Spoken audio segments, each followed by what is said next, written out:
Manprit kaur. Welcome to my channel ABC English Spoon Feeding. So friends, I hope you are doing well and you have watched my 4 recent videos. Thank you so much friends for your support towards my channel. I will keep repeating this friends.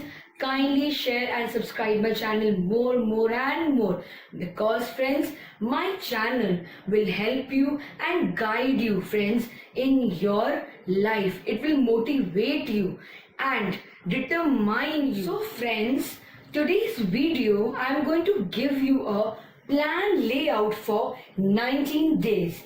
अगर आपने मेरी पिछली video देखी है दोस्तों, तो I have told in that video that you can learn English in 19 days.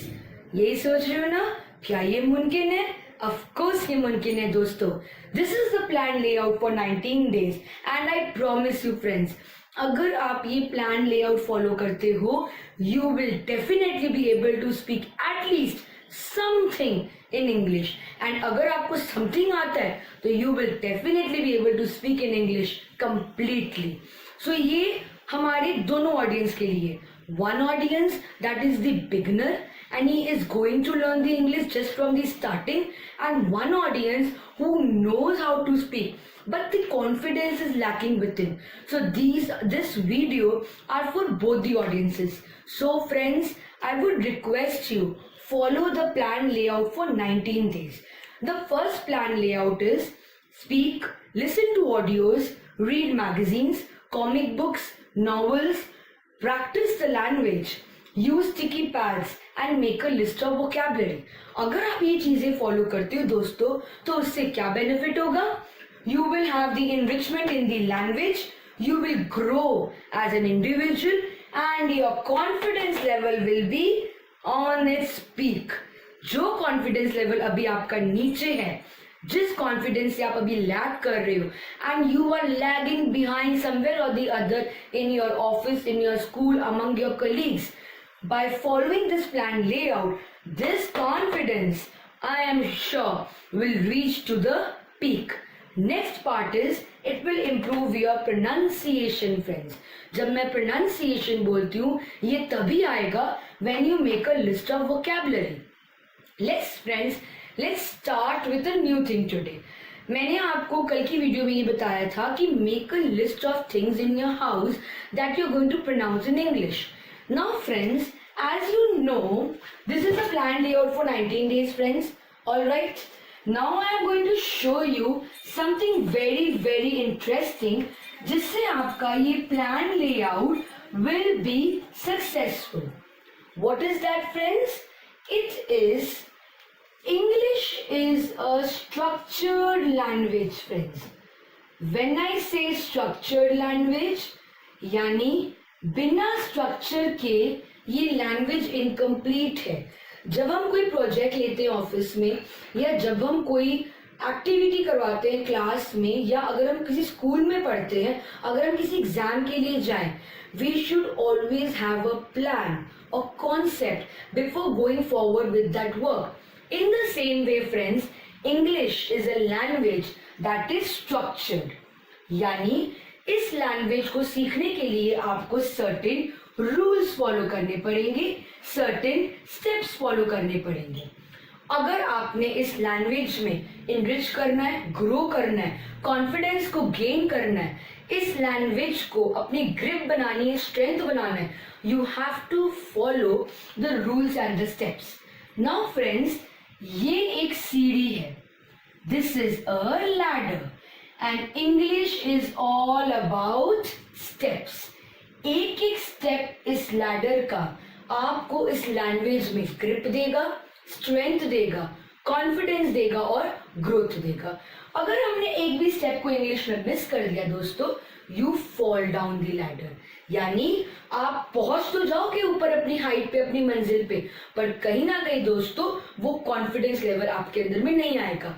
वो refinement जो आपको चाहिए अपनी लैंग्वेज में, अपनी स्पीकिंग में, वो आपको नहीं मिलेगी. इसलिए फ्रेंड्स, 19 डेज के प्लान लेआउट में जो मैंने आपको बताया वो तो फॉलो करो ही करो, साथ में follow the rules also. Steps of friends, ना हमने स्कूल में ग्रामर तो किया ही है फ्रेंड्स, और मैं फिर से बोलूंगी दोस्तों, ग्रामर यानी स्ट्रक्चर के बिना इंग्लिश अधूरी है।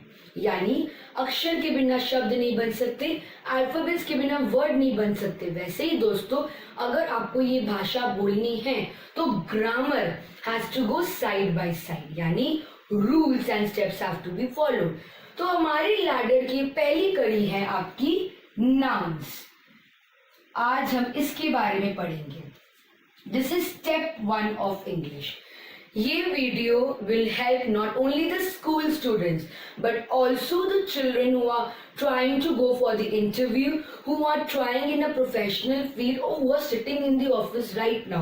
Nouns are not known by many.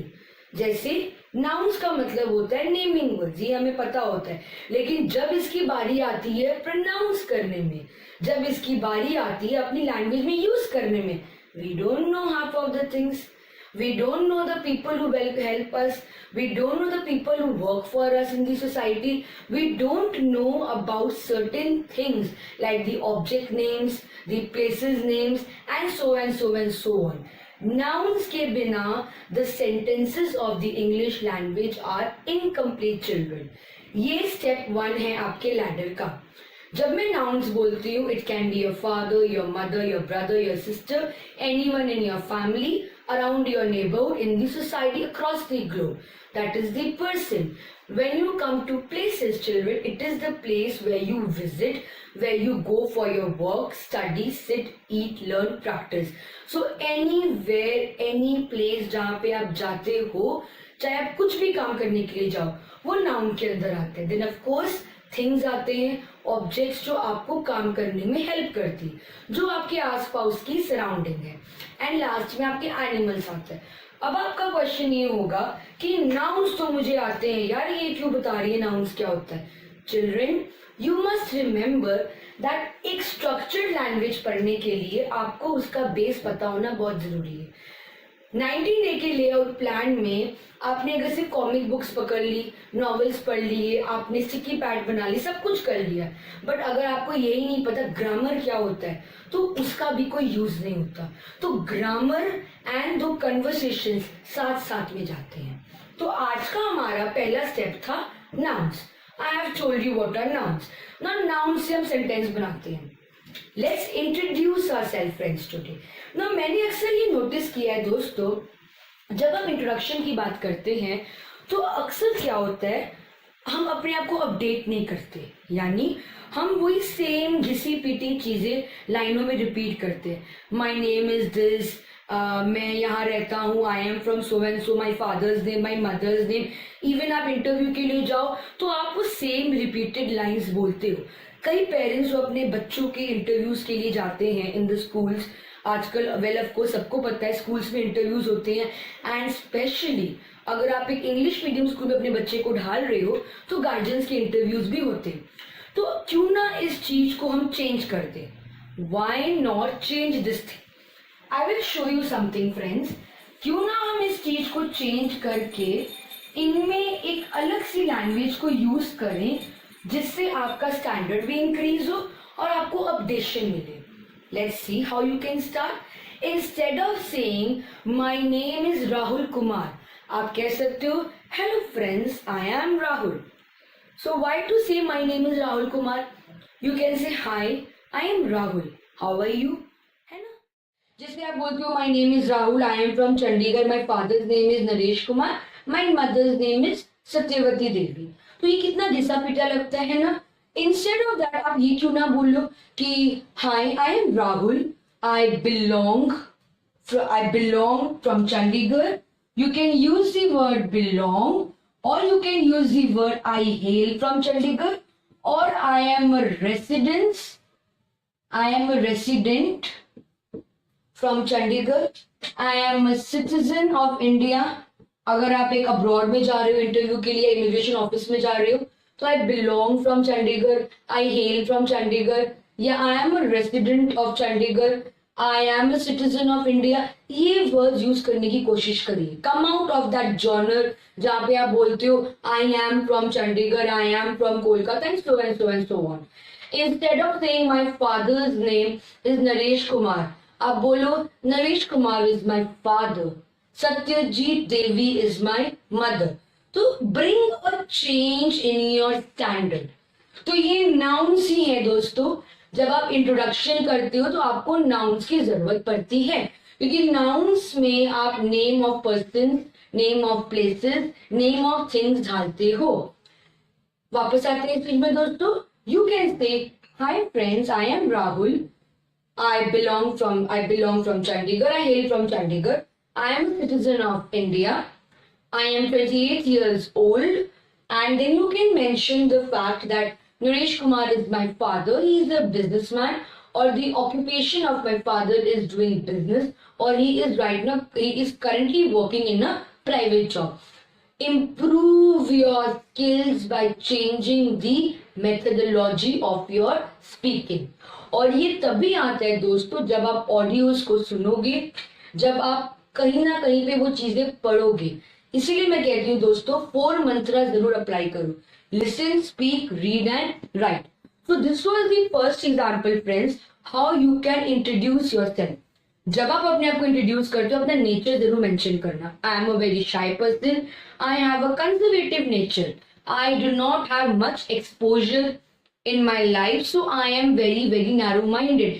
Use these terms जब आप अपने आप को डिफाइन करते हो, क्योंकि इंट्रोडक्शन एक ऐसी चीज होती है दोस्तों जो आज की डेट में परफेक्ट होना चाहिए.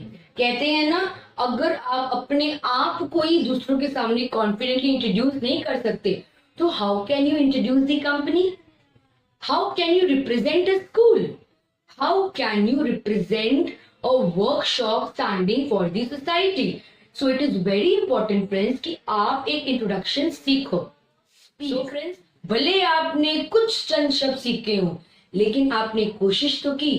वो कोशिश आप आज से ही शुरू करो. Thank you so much friends. That's all from my channel ABC English Spoon Feeding. Do subscribe and share my channel. And one more information to be given to your friends. Our consultancy agency conducts workshops also and personality development skills and training also. So if you are interested, kindly contact us through the email or the number given below, or you can contact us through the message on the YouTube.